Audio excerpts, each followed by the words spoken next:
The council room of Zephyr crackled with the intensity of debate, starkly contrasting the usual tranquility of the winter months, the echoes of a heated argument reverberating through the grove of elders, where the once majestic trees now served as silent witnesses to the clash of wills between the king and his son, Prince Zyair.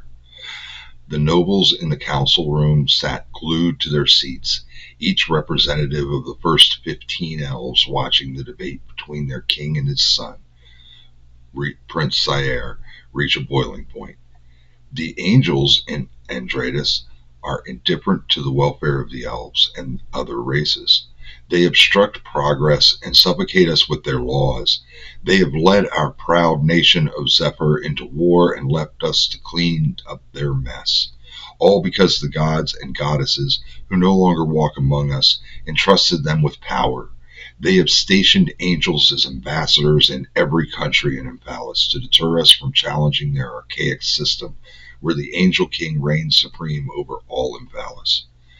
The current king of Andratus, Iasel Caruxo, plans to marry your heir, my older sister, to solidify his control over us. How can a king as wise and strong as yourself not see that we must resist the angels? The world will wither if we do not stand against their dominion.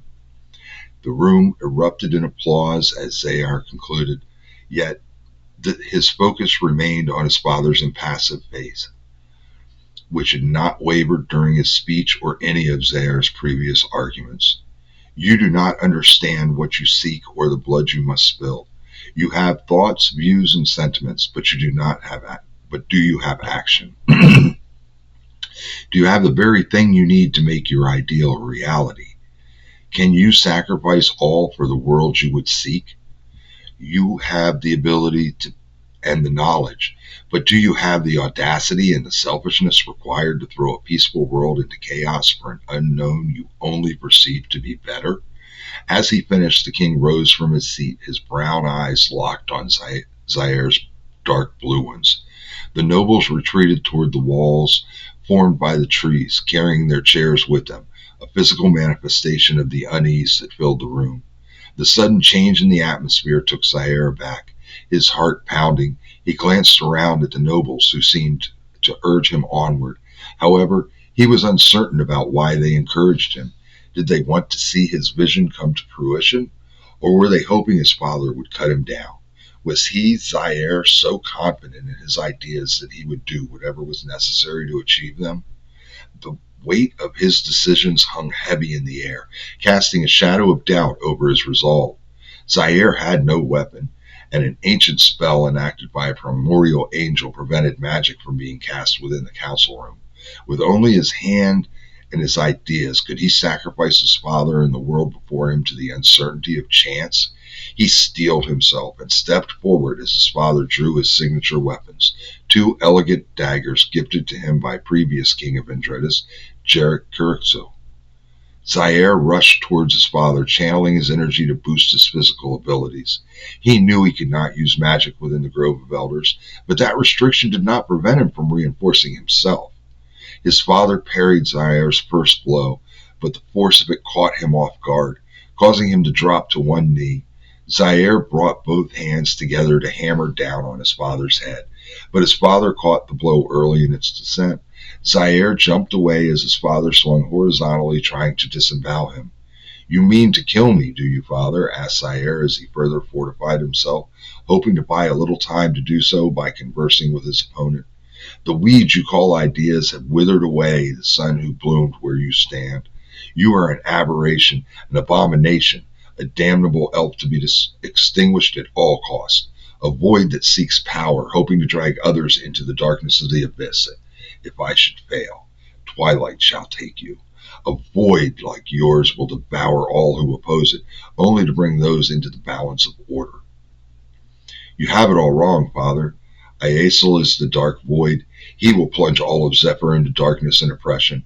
His light will become so bright that it will burn and wither all who bloom in the land, not just the elves." They clashed again, but this time his father had adjusted to Zyair's increased strength. He smacked Zyair's fist wide and dashed within his son's guard, elbowing Zyair hard in the sternum. Zyair slid backward a few feet. The wind knocked him out.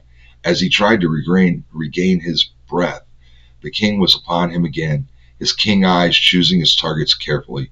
He struck at Zyair's vitals as fast as he could, trying to break Zyair's guard, who had hardened his skin to resist the slashes. He caught his father's right wrist as the blade came round again, grabbed it with both hands and tore it from his arm. The nobles who had not already fled the room hurried from their seats, rushing to get to the edge of the grove and away from this fight as soon as possible. Most of the current nobles had never seen war, let alone anything quite as brutal as what they had just witnessed. Zyair's father jumped back from him, his right arm hanging limply at his side. Zyair grimaced and tossed his father's hand to the side, feeling that familiar sensation of cruelty he had not felt since the war creeping up within him. Zyair roared and then rushed his father, his bloodlust making him more of a beast than a man. The king dodged his mad rush and kicked him in the back of the neck as he rushed by, screaming in pain when his leg broke against the reinforced neck of his son. Zyair stopped and turned, smiling cruelly, his blue eyes glinting darkly in the twilight. He strode up to his father, relishing the labored breathing of the king, collapsed on the ground before him, rendered useless by the strength of Zyair's dreams and ambitions. Zyair lifted his father by his neck, bringing the two eye to eye. He stared deeply into the pained expression on his father's face and saw clearly that his father was not pleased with the battle's outcome or his son's conviction. Zyair flew into a rage then, smashing his father face first into the ground around them cratering and blood spurting into the air, coating the grove in a red mist. Had this not been what his father desired? Had his father not wanted to evaluate his convictions? Had he expected Zyair to stand down, or worse yet, had he expected Zyair to be weak or merciful? Zyair lifted his father's body, slammed it once more into the ground, and then began to pummel it relentlessly. His father, whom he had loved and respected so dearly, even after he had let Zyair's mom die, had thought Zyair immature, someone to be corrected and be shown the error of his ways. The blood within Zyair began to boil, and he let loose, smashing and tearing at the body limp between his hands. His father had been dead for over an hour before Zyair calmed down and got a hold of himself. His father was just the first. There was still work to do, and he knew what, who, and how to do it. His father's still warm blood dripping from his hands, Zyair dragged the mangled carcass of his father over to where his mother's tree bloomed, its soft yellow petals falling on his face. He planted his father's body in the traditional elvish way and then headed towards the throne room, his throne room, as applause from the nobles who hadn't fled erupted behind him. He had secured something he was not sure he wanted, but for the sake of his ideal world, he thought he would see that he continued along his path. The life he had taken from his father had pushed him into action, but he would not act further without strategy. He knew what and who he would need and what and who he would not need or could not have around for his ideal world. Patricide had come easier to Zyair than he had anticipated.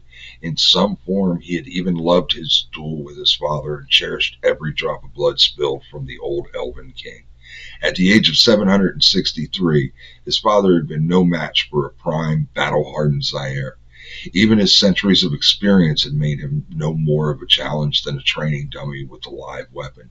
Zyair, now slightly older than 150, was far stronger than most other elves and a cunning strategist among his generation.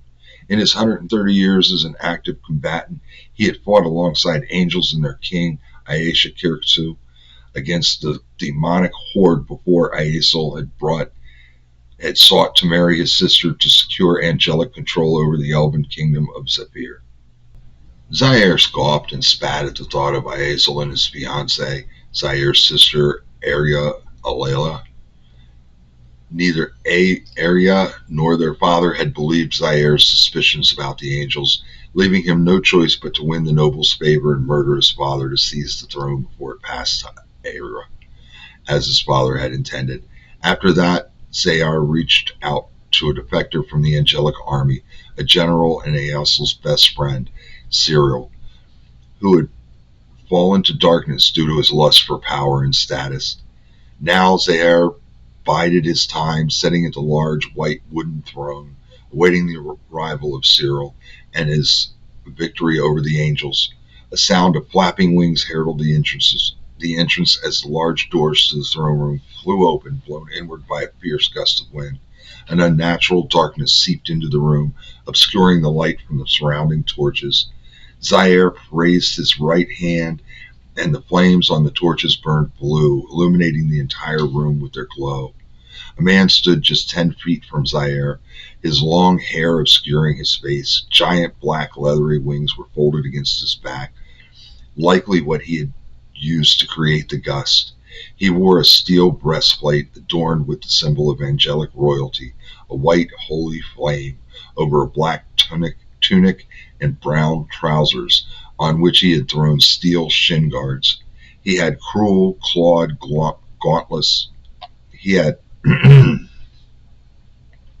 he had cruel clawed gauntlets on each arm, and a severe, foreboding air surrounded him, which did not deserve Zyair. In fact, he seemed to feel at home instead. "Practicing your big demonic entrance?" asked Zayers as he pushed stray strands of his long brown hair out of his dark blue eyes and stood, pulling an ancient-looking parchment from a small pouch on the hip of his black trousers. He wore a dark blue tunic over which was clasped a steel breastplate adorned with the Alelian tree, a symbol of elvish royalty. His brown boots crunched the earth beneath his feet as he walked toward Cyril, his deep blue eyes reflecting the depth of his knowledge. The parchment he produced was a gift from the angels to the elves for their aid during the first angel-demon war millions of years ago. It contained a spell that was ancient even at that time, a spell that had been forbidden and then forgotten over the millions of years since its creation. He could use it only once, but the spell would drain energy from a target or targets, regardless of distance, and bestow that energy upon others. By using Cyril as a conduit, Zyair was going to manipulate the spell to steal the power of Asl, Ira, the angels, and his sister's newborn half-breed baby. After the preparations were made, Zyair and Cyril sat casting the spell, drawing on the energy of Asl, Ira, and every angel born in the last million years. Light flowed through every space and opening in the treetop palace, illuminating the cold winter night as if it were day. Raw power surged into Zyair and Cyril, a force so intense that Zyair became unsure if his body could contain it all. Reaching out with his hands, he made the earth move, coaxing it with his energy until a sword made of a blue metallic substance floated just before him. Once he sensed his body nearing its limit, he channeled the rest of the energy into the sword. After about an hour, the flow of power trickled to a stop, and Zyair and Cyril collapsed to the ground, panting and exhausted. Each had a dark, glowing sigil on their forehead that radiated with energy.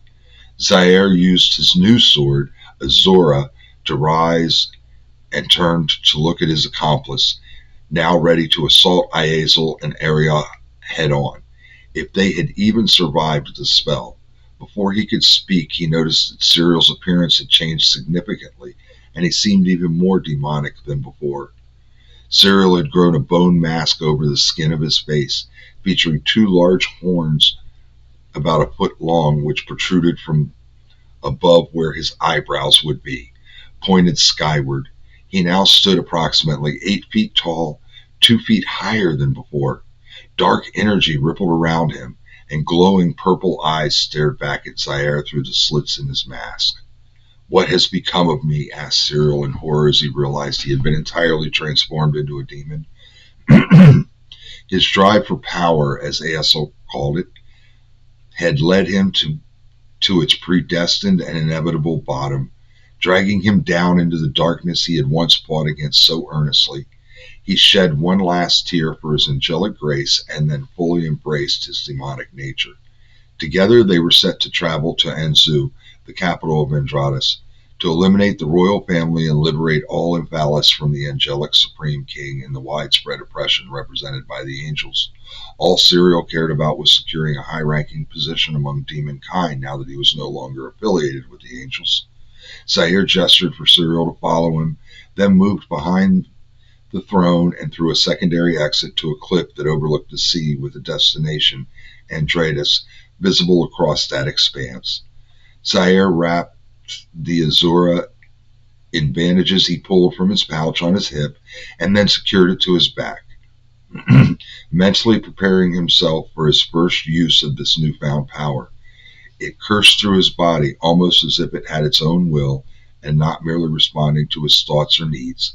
Once enough energy had gathered in his feet, he took off towards his target, flying as fast, if not faster, than some of his swiftest angels or dragons. Cyril followed closely behind, wind magic propelling him faster than his wings had ever carried him. 20 minutes later, the moon shone brightly in the sky as they approached Anzu. The palace stood high in the mountains on the southern coast of Andradas, the highest point in the world from which they could overlook the rest of Emphalis races. Freedom is coming for all races, thought Zyair as he landed in the palace courtyard, watching with an eager hunger to assess his new power. Blue feathers began to fall from the sky around them, drifting around Zyair and Cyril before turning into rain. A flash akin to lightning emerged from a second-level window, and then the Supreme King, Aesel Kurixu, stood before them. Even though he was undoubtedly weakened by the spell cast on him, the King of the Angels stood menacingly in front of his two would-be assailants. His blue wings, duller than usual, spread as if to block any passage forward. His light blue eyes stared into and through Zyair, revealing the rage that boiled inside the normally cool-headed king. Aesel's black hair blew in the wind as he stared at the two intruders, energy crackling around him. How dare they attack him and his family on the day of his son's birth? How dare they kill innocents simply for the sake of power and a false sense of peace?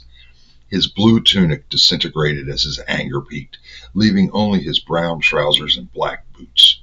Zyair, came the angry yell of a woman from the second-level window from which Aesel had descended. Zyair could not see her due to Aesel's wings, but immediately recognized his sister's voice. "I told you to take Himuro and flee," yelled Aesel to Ira, while keeping his eyes on Zyair and the giant demon accompanying him. Zyair scowled at the news that the baby had survived and pointed toward the balcony. After her, Cyril. Cyril rushed towards the large window, or at least he tried to. Aesel dashed in front of him, his right hand raised and his palm facing him. A blast of light hit Cyril straight in the face, sending him crashing to the ground. "It pains me to see that your darkness has forever consumed my dearest friend. Cyril, you have become a bane to the angels, a perverter of justice for power and self-gain. It is the loyalty and honor you show your friend and king. Has the lust for power made you so unredeemable that you would murder a child and its mother in cold blood to further your ambitions? You are degenerate. Power has removed all sense of morality from within you. I see now why I did not initially recognize your energy. In addition to the fact that you too have siphoned the energy of other living beings, which has yet to acclimate to become your own, the energy that makes up Cyril has become sinister and devoid of empathy." Zyair removed the Azura from his back and leaped towards Aesel, focusing his energy as he did so. Aesel waved his hand and flames engulfed Zyair in midair, but he could only watch in awe as the flames he had summoned transformed to blue, now at Zyair's command. "Is this the power of the Supreme King of Emphalis?" shouted Zyair as he shot the flames back towards Aesel, adding small blue crystal fragments. Seeing that Aesel had his hands full with Zyair, Cyril headed once more toward Arya, who had left the balcony, presumably to make her escape. Aesel shielded himself with his wings, using as much energy as he could spare to harden them against the crystals. With the rest of his energy, he coated his wings in water, causing the flames to sizzle upon contact. The crystals bounced harmlessly off his wings, ricocheting around the courtyard and indiscriminately destroying statues, buildings, and walkways. Iazel was upon Zyair quickly, swinging out with his energy-reinforced fist. Zyair blocked the blow with the flat of his blade, parrying it down and to the left as he followed up with a diagonal slash from the ground, up and across Iazel's chest to his left shoulder. Iazel jumped backward to avoid the strike, careful not to create too much distance between himself and Zyair. Zyair's physical strength was already impressive before he absorbed the energy of countless angels, but he had always been highly exceptional in magical skill. Too much distance could give Zyair an advantage, or at least a greater one than he had already secured. Then there was the matter of Surreal. Aira was strong, but there was no way she could fight and defeat Surreal. From the looks of things, he could not hope that Surreal would have a change of heart and spare his wife and child. Iazel would have to fight Zyair to bring him closer to Aira and Cyril, hoping he could overcome their assailants together. Iazel took a deep breath and calmed his thoughts, focusing his mind on the task ahead. His energy reserves were running low, but he could hold Zyair and reach Aira with minimal issues if he avoided casting any energy-intensive spells. The air around Iazel and Zyair grew tumultuous, sending debris swirling around them and making it difficult to see their surroundings. Force your opponent to keep their attention on you, said Zyair, looking around at the wall of dust and debris. This is one of the first lessons you taught me when you used to help me with my training. If I had known what you would become, I would have killed you then and there, Iazel said, his blue eyes burning with disdain. You have become like a plague, Zyair, eating away at the health of Emphalis. You think of yourself as some cure when, in all actuality, you are a parasite feeding off those more powerful than you to raise yourself. You are like the dream wraths of Indratus, feeding off the fears and nightmares of those around you. Iazel flew behind Zyair in a flash and kicked him upward, pursuing him as quickly as possible. Zyair spun around and began to rain crystals down on Iazel, who ducked in and out of them, deflecting them with his hands whenever they got too close for comfort. Iazel started mixing water with the wind and dust, thickening the cloud and obscuring their surroundings. Shards of ice shot out of the cloud, aimed at Zyair, who melted them with fire just as Iazel neared him. Iazel struck him in the stomach with his knees, and electricity arced into Zyair's body, causing his muscles to tense and loosen uncontrollably, making him drop the Azora. Iazel kicked the sword in one direction and Zyair in the other, sending him crashing through one of the palace walls. He followed closely behind him, shooting fireballs to keep Zyair occupied. A dome of earth erupted and surrounded Zyair, protecting him from the fire. Iazel brought his fists together and struck the top of the dome as hard as he could, causing it to crumble and collapse around his opponent. Zyair raised his hands, and the earth responded, sending giant spikes jutting toward Iazel, who once again took to the air. The winds around them intensified, forming blades that began to slice through the spikes. Zyair jumped from spike to spike, closing the distance between himself and Iazel. He reached out with his right hand. The blade glowed a deep, almost violet blue as Zyair swung it, releasing a wave of dark energy toward Iazel. Iazel scowled at Zyair, then began to shine with light energy, which emanated from him like a small star. The light condensed around Iazel, transforming his usually blue wings into an almost periwinkle hue, while his dark hair glowed with an odd luminance. The wave of darkness shattered as it neared him, dissipated by the density of Iazel's light energy. Everything around Iazel seemed to radiate with light and hope. It was sickening for Zyair to witness. Zyair spat on the ground and looked up at Iazel, defiant in the face of the angel's divinity. Here he was, embodying everything Zyair loathed about angels, floating majestically above him as if he were too good to face an opponent on equal ground. The superiority Iazel felt was evident to Zyair. Iazel believed his power would secure his victory over Zyair, elves, and anyone else who dared to defy him. Zyair gripped the Azura tightly, and energy began to flow out of the sword and into him, darkening the air around him like Iazel had brought light into it. Iazel noticed what Zyair was doing and rushed towards him, shooting blades of wind and ice as he did so. Zyair dodged the blades, hopping around the storm's edge as he attempted to focus the energy he was gathering within himself. As Iazel pursued Zyair, he reduced the storm's width, bringing Zyair inevitably closer to him. When they came within 10 feet of each other, Iazel began attacking Zyair with more concentrated blasts of light energy.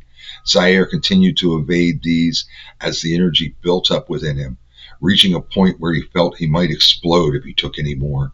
As Iazel swung at him with his right fist, Zyair unleashed the energy, blowing Iazel and the storm away. Dark energy ripped through the palace, tearing apart walls and floors. Zyair stood in the epicenter of a large crater, dark energy crackling in the air around him. He threw his head back and laughed deeply before stopping to look around for Iazel. "I know that won't have killed you," shouted Zyair. "Come, Iazel, show me the power of the one taunted as the radiant king of Emphalis." As he finished his taunt, Iazel caught him from behind with a kick to his left side, sending Zyair further into the castle proper. Iazel continued after him, shooting bolts of light and pressurized water as he went, blasting more holes into the walls and floor. Zyair crashed into a wall and then stood, a crazed look on his face, the thrill of battle overtaking him.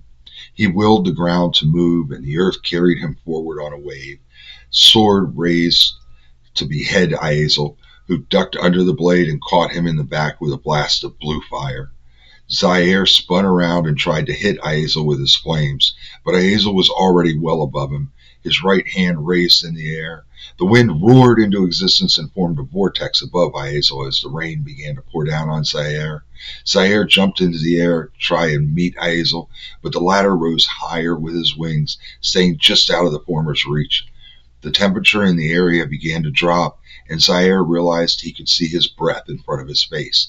The energy circulating within Zyair responded almost intuitively, warming his body from the inside.